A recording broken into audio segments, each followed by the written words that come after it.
Salam saudaraku yang dikasihi Tuhan. Salah satu yang membuat orang tua sering sekali sedih ketika melihat anaknya jatuh.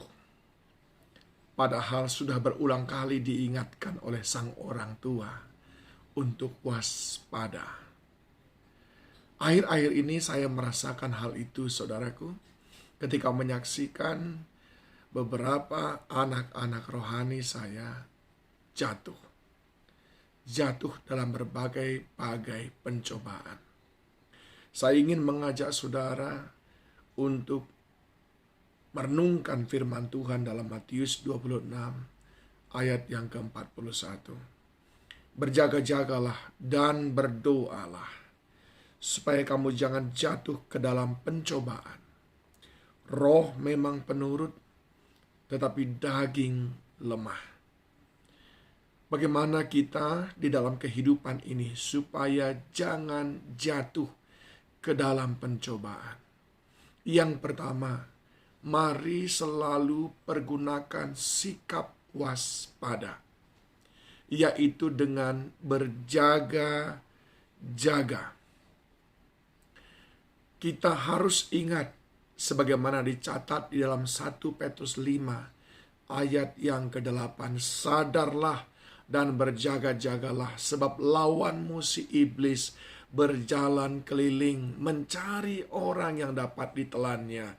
Dia berjalan seperti singa yang mengaum-mengaum untuk mencari orang yang dapat ditelannya.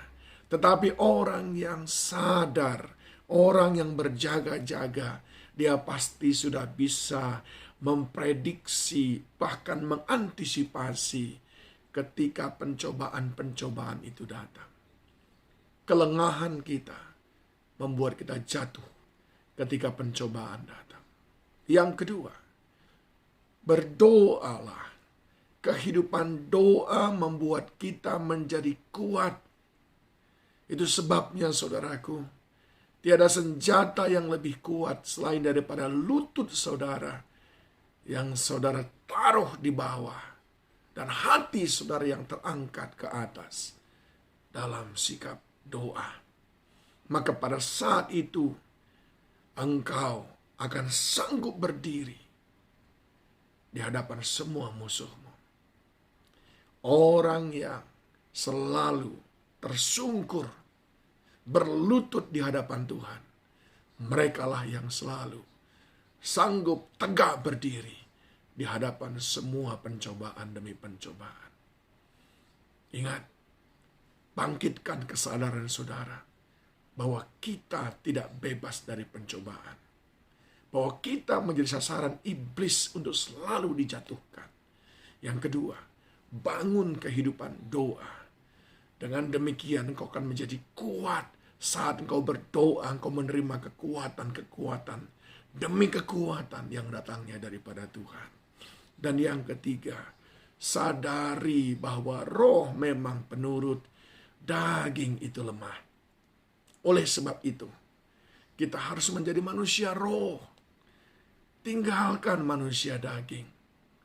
Roh penurut, tapi kalau daging lemah, roh akan menuruti apa kata Tuhan. Roh akan tunduk kepada keinginan Allah. Tapi daging ini begitu lemah. Mari bangun kehidupan roh. Jadilah manusia roh. Yaitu pribadi-pribadi yang mengizinkan Roh Kudus yang menguasai pikiran, perasaan, dan kehendak kita. Itulah yang disebut dengan manusia roh. Manusia roh yang akhirnya memiliki kekuatan roh. Dan firman Tuhan berkata, jika kita manusia roh, maka roh yang ada padamu jauh lebih besar daripada roh-roh yang lain yang ingin memberimu pencobaan, yang ingin menjatuhkanmu. Saudaraku yang dikasihi Tuhan, ingatlah akan 3 hal itu, supaya sekalipun datang pencobaan yang bertubi-tubi, kita tetap mampu menghadapinya. Selama kita hidup di muka bumi ini, pencobaan akan datang selalu, silih berganti. Tapi kalau kita berjaga-jaga, tapi kalau kita memiliki kehidupan doa, tapi kalau kita tinggal menjadi manusia roh, maka lewat kekuatan yang datang daripada Tuhan, kita cakap menanggung segala perkara. Kiranya firman ini menjadi bekal saudara mengawali minggu ini.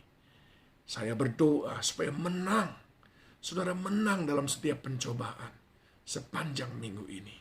Maka perkenanan Tuhan turun atas saudara. Tuhan Yesus memberkati saudara.